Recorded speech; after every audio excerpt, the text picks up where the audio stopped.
welcome to Heroes of Cosplay Sanctuary podcast. This is your host, Scotty B. When I look at how some scale content, I'm amazed at their dedication and consistency, and my next guest is truly amazing when it comes to content at scale. Following her passion for the geek culture she has brought to life through social media and as a writer for G33K, her eye for geek perspective and immersive viewpoints are both captivating and relatable. I am very excited to welcome artist, gamer, cosplayer, YouTuber, writer, photographer, and your source for all things geek. Please welcome Nadia Martinez, the Gotham Geek Girl. Hey Scott, thank you so much for having me. Oh, thank you for being on. It's so great to have you here, and I have quite a few questions for you, so I will get started. And yeah, it's just really amazing. You're such an amazing person, and I am thrilled to share this with the audience and share your stories. So how did you become Gotham Geek Girl? How did you get started? Sure.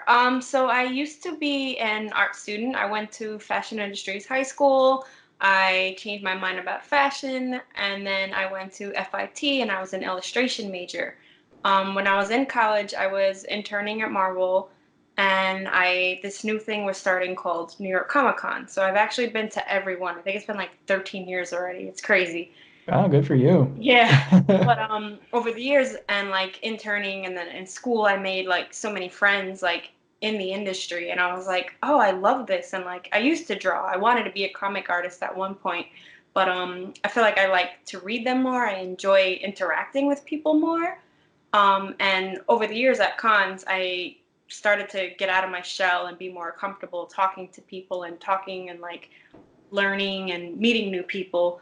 And that's kind of how I got started, like just working with friends and an artist alley every year, meeting new artists. I'm like, hey, I kind of want to like check this out. This is a new comic aside from like Marvel and DC. So I kind of wanted to start to bring out independent creators and writers and artists, and it's kind of how I started. Yep, and the independent creators and writers is actually one of your bigger influences. You wanted to draw comics, and your greatest influence, Michael Turner, um, came into focus. So, would you like to tell us about how Michael Turner, he's the founder of Aspen Comics, how he has influenced your art and your appreciation for comics? He's probably my biggest influence, like rest in peace. When, like I said, like I originally started in fashion. So I grew up as a kid, of course, watching Spider-Man, watching Batman, the animated series. So I've always been into comics, but he's the one who really got me into reading comics. Because like the women were just so beautiful and gorgeous, and that was kind of my influence into drawing comics aside from fashion. Wow. So is there any one in particular of his that you liked, like an issue that you were just drawn to, like this was the first piece and you're like, oh, okay? Or was it just overall like you were inspired by him, like the way that he was when he was interacting with people? Or what one thing would you say was like that tipped it over the edge? Maybe just his style overall. Like I used to like Witchblade back in the day, and then like Mm-hmm. he did a Supergirl cover, and like I was just so like drawn by him. Kind of just kept any cover I saw of his, I would have to pick up. And well, it does show through in many of the things that you do. You are on YouTube, and I love your intro. It's super cool. I mean, it's very comic focused. How you introduce every one of your videos, and that actually started about 3 years ago. You started the channel, and I really appreciate your sort of journalistic approach to how you cover the events and talk to the guests and share the geek culture.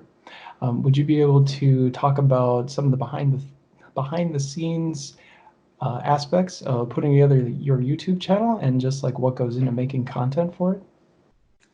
So I want to shout out my friend Will Wicked Bandit. He's actually the one that created the really cool like comic-y looking intro for me. So I want to thank him for that. Yeah, Um, well done, Will. Wow. I'm still learning YouTube. I don't promote it as much because my focus is more on like writing and GothamGeekGirl.com, and I also write for Geek HQ. But YouTube is something I'm trying to build more and get more confident doing. So I am starting to do more giveaways and stuff, and I need to really get it more onto YouTube. But it's all a learning process because like you said, like I do my own photos, my own writing. I got a new camera, so I'm trying to learn video. So I'm trying to just teach myself everything. It's a lot. It can be very overwhelming, and there's so many little components. The thing that gets me caught up is when you're uploading a video, like just how long it takes sometimes. Does that ever bother you? Oh yeah. But it really is. It's so solid. I mean, everything. It's just everything that you present. It always seems very well thought out, and there's just so much that you put into everything that you do. You've met many artists, actors, and writers. Well, as you said, you've been to New York Comic Con 13 times, and I'd say that that's one of the events that you do see a lot more actors and cosplayers. It's a really big event. But you've also gone to other events and you've covered many different people, toy makers and cosplayers, writers, everybody. There are two that I would like to mention on the show. You met Rosario Dawson not too long ago, and she was promoting, I think, the Wonder was what I'm gonna get screwed up here, Wonder Woman Bloodlines. Mhm. And you also talked to Kevin Conroy, which were very cool. Would you like to talk about each of those experiences and just how all of that went? Sure. That was actually my second time meeting Rosario. She's such a sweetheart. The first time I met her was at my friend Edgardo's event for La Borinqueña, and she helps promote that comic as well and raising money for funds for Puerto Rico. And then I got to see her again at New York Con, and I so happy I got pressed to see her. And it's a WB roundtable. So I'm basically at a table with a bunch of other outlets, and we all interview as a group together. So like each guest will come to our table and chat with us. So it was really cool seeing Rosario. She was like such a sweet person. She's so down to earth. Like she'll like talk about her family and like how her uncle got her into comics, and like she's super relatable. Like I'm sure she's done so much like voice acting. Like she's a nerd herself, so it's just really cool. You can like geek out with her, and she's so cute.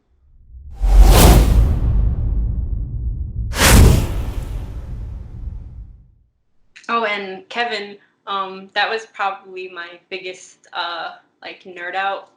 Like I was like, oh my god, like that's Batman. But like he another one, like he's just so down to earth, like the coolest person you'll ever meet. And like he'll just like speak in Batman voice and everybody's like, oh my god, I'm in his presence. Yes, Kevin Conroy is Batman. I know, like, if there are ever two people, it would be Mark Hamill and Kevin Conroy. That's pretty much it for me. I'm not quite as much of an expert as you are, the Gotham Geek Girl, but I do happen to agree. Kevin Conroy, he did such a great job in the animated series, and everywhere else that he's done the voice and the games and other in other cartoons. But yeah, he's just super cool, and it's really good to hear that he's super cool in real life too. That he does interact with the fans. Uh, but you've also covered the New York Toy Fair, and at least for the last 2 years running. And I guess what I'd like to hear about is what do you love about that fair? And it really is in contrast to an event like New York Comic Con. But what do you love about it, and what do you want to see more of at events like that? So Toy Fair's different, as in it's like more like a trade show. So you don't have like a lot of people running around like crazy where you can't breathe or walk. It's a little calmer, and like you'll just like make appointments to meet with like each different brand. So that was really cool. Sadly, I didn't get to talk to McFarlane this year, Oh, but I got to see a lot of the new toys, which was really cool. And they sent me some, so I'm going to try to do more reviews. But I really like Toy Fair. I think it's a really fun event. I get to see a lot of different companies, like small brands, big brands, kids' toys, adult toys. Um, Even there was like a really fun crossbow I got to shoot around with, like just fun stuff. I think it's a really cool event.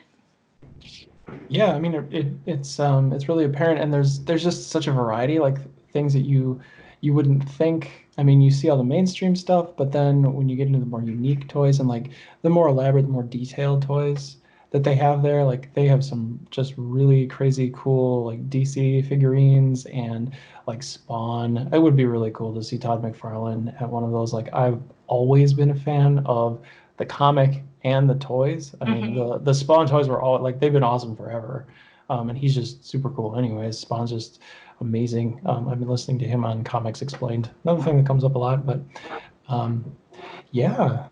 Um, so, can you talk about cosplay?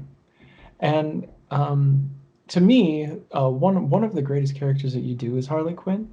I really like the way that you um, put her character in play and the fun that you have with her.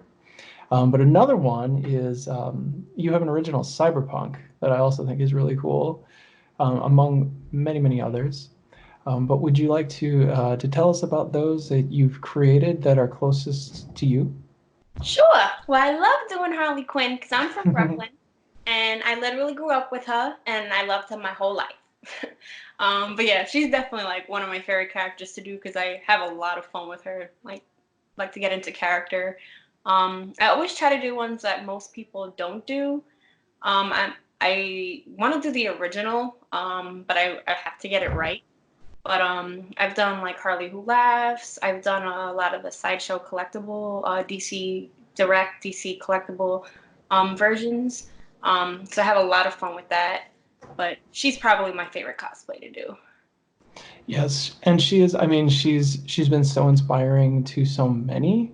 I've heard people say that they kind of wanted her to be more of a superhero than a supervillain. I think Samantha Cosplay said that, and that there's a lot that you can do with her. I mean, she does have so many different variations. You know, they've done her a little bit differently in cinema than they did in the comics versus the animated series.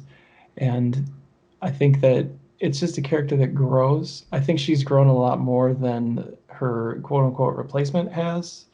Um, with the Joker, I don't know if you've gotten too many issues yet to see how all of that's going, but I think they've um, trying to replace Harley Quinn. I don't know. That's like trying to replace like Superman. Like how would that work?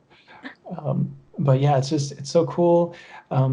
When you're doing your builds, if I could ask you, is there like a process that you follow for everyone, or is it a little different, or is it just kind of like, I think I'll do this with this one this time, or like when you pick something back up, like how does it all work out for you? I've been in cosplay for a long time, but I didn't really consider myself a cosplayer until like the last few years, maybe last 2 years. Um, I always liked to make my own costumes for like Halloween when I was younger, but now I actually try to do more sewing on my own and more actual like the Harley Who Laughs is my first build with Ava foam and so now I consider myself more of a cosplayer. Now that I'm really focusing more on crafting, and I just want to keep learning. Like I used Worbla for the first time, and I liked it. It was cool. So, did you find it easier to work with than Eva, or like the uh, same, or I just think just a it different depends. material? I feel like I have a lot more to learn to know when to use what or how to cover because I had a few instances where it was like coming loose and I'm like, oh, okay, now I have to try to do something this way. Like next time I'll use like screws instead of hot glue. Like it's just like a lot of learning for each thing. Like a lot of my spikes fell off and I'm like, oh, next time I'll just Oh, in. Yeah, and you actually have a separate feed for your cosplay too. It's just Gotham Geek Girl underscore cosplay. Do you, I mean, is that more intentional just so that you can have more of what you're focused on with the events and with coverage on one feed, and then the cosplay kind of gets its own space? I felt like I didn't want to like um what's the word I'm looking for? I didn't want to like oversaturate my page with cosplay. Like I don't want to confuse people into thinking like I'm a cosplayer. Hmm. I am also a cosplayer, but my main focus is writing and comics. Like that's my main focus. And it is a very cool focus. I have one date in particular, and it was a piece that you wrote on October 9th, 2019. You had a post on your website that was entitled DJ producer Steve Aoki celebrated his neon future sci-fi graphic novel. And for me, Impact Theory is one of my favorite indie comics. Tom Bilyeu and Steve Aoki, they're amazing. Hexagon is another one. You can see them behind on my wall here. I did get a lot of them signed by Tom because I just think he's such a super guy.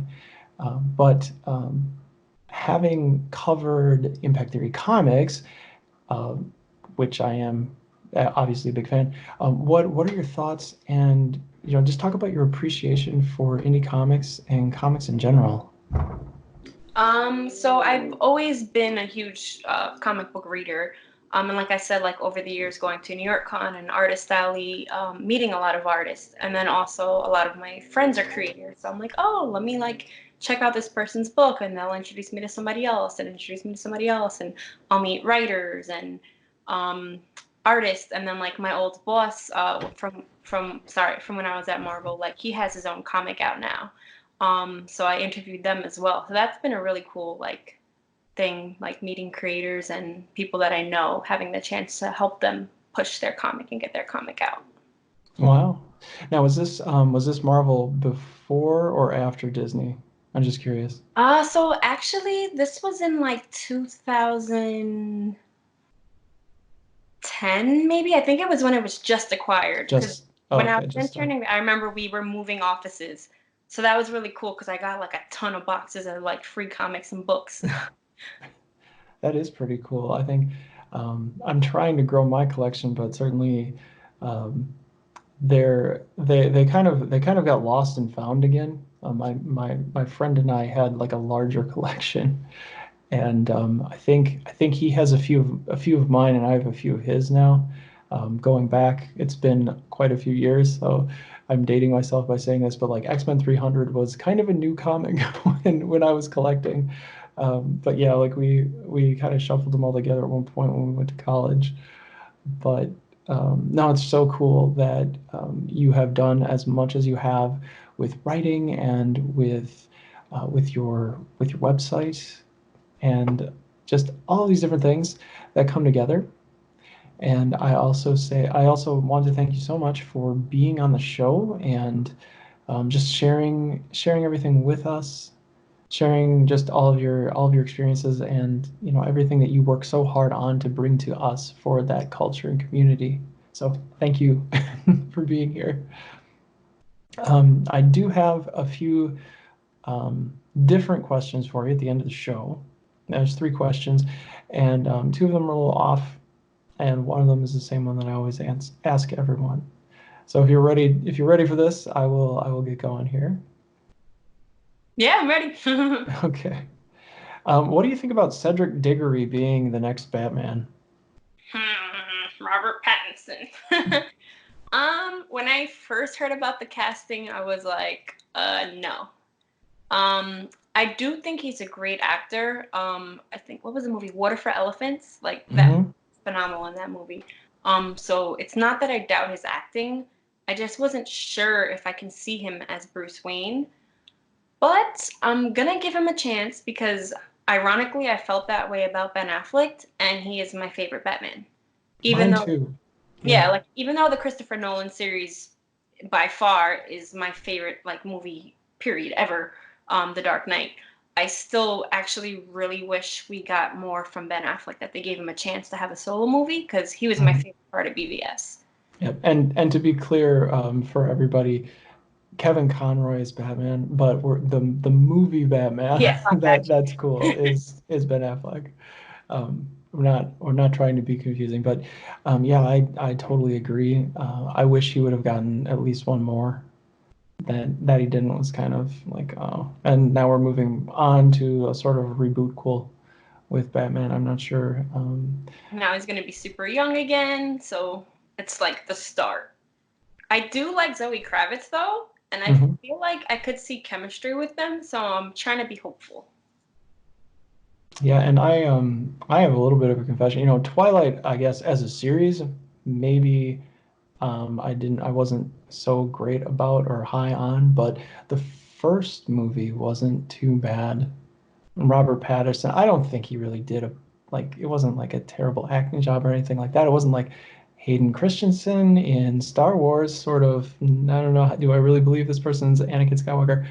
It didn't have that feel to it. So yeah, I guess fingers crossed on what they do in 2021. My next question for you: a few years ago, you went to Japan, if I'm accurate in saying so. Um, what what are some interesting or useful things that you might have learned to say in Japanese? Ooh, that's a good one. So I did used to study Japanese, and I studied here at a school, but then I studied for a semester in Japan. I was there for almost a month. It was probably like the best experience I've ever had. It was amazing. I want to go back there. I almost wanted to like move there. Um, it's very important in Japanese culture to be respectful. Like that's one of the most important things. So when I was there, I tried to make sure I learned how to properly ask certain questions. One thing I can remember is "Shashin o tote mo ii desu ka?" So that's like, am I allowed to take a photo? Because when you're there, you have to be very respectful. So like when we visited temples, that's the first thing you have to ask. Like, are photos allowed? Because you don't want to go in and start taking pictures and like be disrespectful to someone's culture.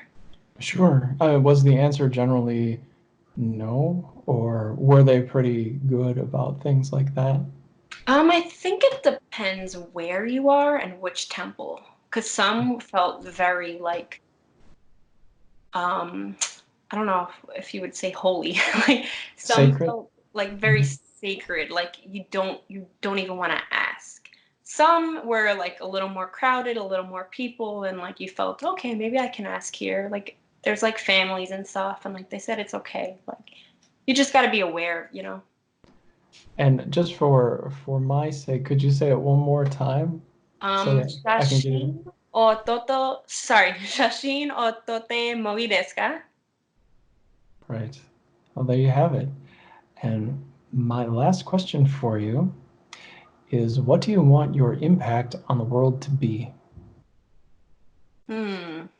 Um, I think I just want to be like a positive influence to other people out there that are like, oh, I'm really interested in something and I just want to try. Because I remember I was actually leaving the fashion industry because even after college, I was still working in fashion and I was like, I love comics. I need to do something with comics. And I was at my cousin's house one day. I had like just gotten out of a relationship and I was like, I need something for myself. And I was like, you know what? I'm gonna just make a website. And me and my cousin were like throwing names at each other and we're like, you're obsessed with Batman. I was gonna call myself, I forgot what it was, something like Geek Girl, and I was like, that's so common. Like, I think it already existed on Instagram. And then we were like, Gotham Geek Girl. I was like, oh my god, that's it. And then like from then on, I made my website. I finally joined Instagram. I made a Facebook page. I made a Pinterest. Now I'm trying to do more YouTube. And yeah, just I think to just do it. Like I said, like I'm learning how to do video on my own and editing and photography, writing, getting brave enough to talk to people, and I think I would like to help other people too. To just go for it. Don't be so shy and in your shell. Like we're all nerds and sometimes isolate ourselves in our own way, but like we're meeting amazing people all the time. So just try to just get out of your own head and just do it. No, that is amazing advice, and it's you're just so super motivating, and I appreciate so much that you do um, you decided like you made the decision and you're going to create, and that's just it's just so inspiring. So I thank you so much. And where can we find you, and how can we support you? I know you've mentioned you are in many places online, but how best to support you? Best would be to subscribe to Gotham Geek Girl. GothamGeekGirl.com, and I guess follow me on Instagram, Facebook, Twitter. I always forget Twitter. YouTube, and give me advice. Like I like people's honesty, and just share and give me more content and friends and people to help out. Oh, that's perfect. So yes, definitely go and check out Gotham Geek Girl's YouTube channel. Check out our website. We will have all the notes in the show notes for you, all the links. So yeah, check her out. She does some amazing things. And thank you so much. It has been amazing. I'm so glad that you took the time and that we got to have this discussion for the show. So that is where I will leave it. So this is Scotty B for Heroes of Cosplay Sanctuary podcast, talking to Gotham Geek Girl. Bye bye.